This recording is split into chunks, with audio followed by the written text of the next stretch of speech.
Welcome to CNN Reader. The news we want to share with you today is Hong Kong is in recession as 5 months of protests take a toll. Sherisse Pham byline by Sherisse Pham, CNN Business. Hong Kong, CNN Business. Hong Kong is in a recession as 5 months of protests send tourism and retail numbers plunging.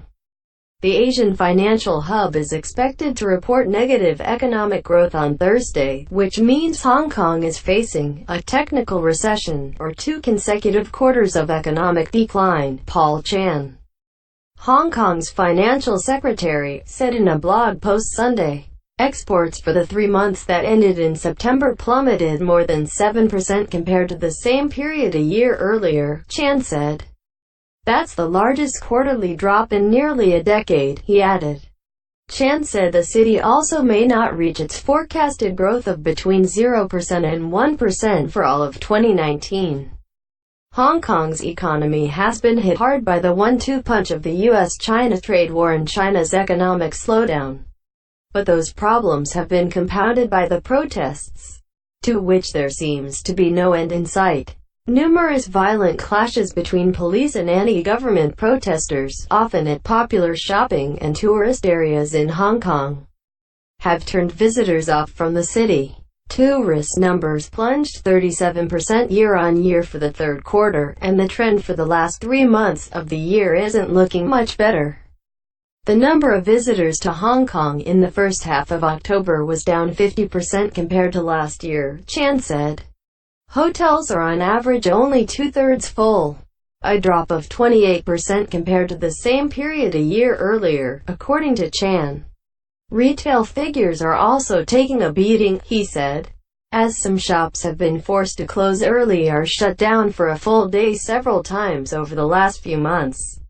Some protesters have targeted shops, restaurants and banks viewed as unsympathetic to their cause, smashing in windows, vandalizing storefronts with graffiti and even setting fire to some properties.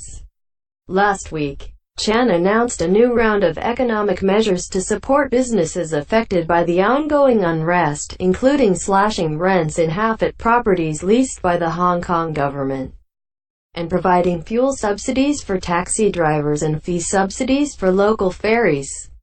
Those plans follow on earlier initiatives, including the allocation of 2 billion Hong Kong dollars, $255 million to support small companies and a 19 billion Hong Kong dollar, $2.4 billion stimulus package to help safeguard jobs and provide relief to people's financial burden. Hong Kong's richest man, Li Ka-shing, earlier this month pledged to give 1 billion Hong Kong dollars, $128 million, to businesses hurt by the city's pro-democracy protests, saying at the time that the city's economy is facing unprecedented challenges. Despite the troubled Hong Kong economy, the city's financial markets largely appear to be holding up.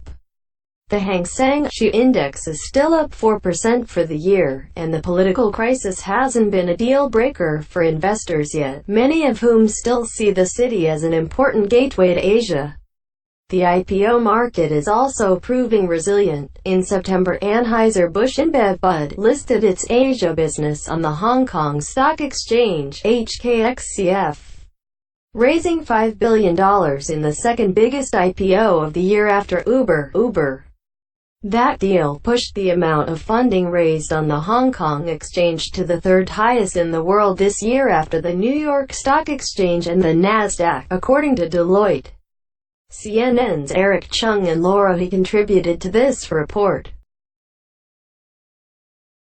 Thanks for watching. Don't forget to like the video, and don't forget to subscribe.